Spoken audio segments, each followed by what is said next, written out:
शहर के एक पुराने और जीर्ण शीर्ण मोहल्ले में जीवन जैसे समय के पहियों के साथ धीमी गति से चलता था।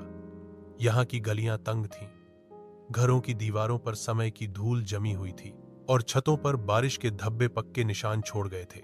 इन्हीं पुरानी गलियों में एक गरीब आदमी काशिफ रहता था। काशिफ का घर दरअसल एक कमरा ही था, जिसकी छत पर टिन की चादरें लगी हुई थीं, जो धूप में तपक कर आग जैसी हो जाती और बारिश में ढोल की तरह बजने लगती। कमरे के कोने में एक पुराना चूल्हा रखा था, जिसके साथ एक आधी भरी तेल की बोतल और खाली बर्तन पड़े थे। दीवारों पर नमी के धब्बे और झड़ती हुई पलस्तर इस की गरीबी की गवाही दे रहे थे। कई दिनों से काशी के पास खाने को कुछ न था।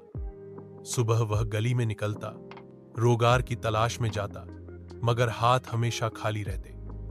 शाम को वापस आकर वह चुपचाप चारपाई पर लेट जाता। पेट की भूख जैसे कानों में शोर मचाती थी। उसी गली में उसका एक पड़ोसी घर था, जहां बीबी ज़ैनत रहती थी। बीबी ज़ैनत एक मध्यम आयु की औरत थी, जिसका अपना एक बेटा और एक छोटा सा घर था।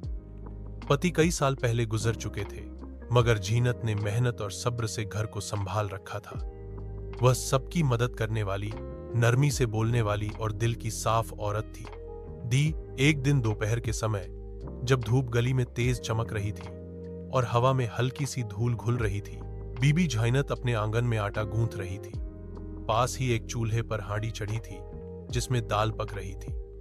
अचानक उसने काशिफ के कमरे से हल्की सी खांसी और पेट की भूख से निकलने वाली आहें सुनी। वह एक लम्हे को रुकी और फिर उसका दिल जैसे मचल गया।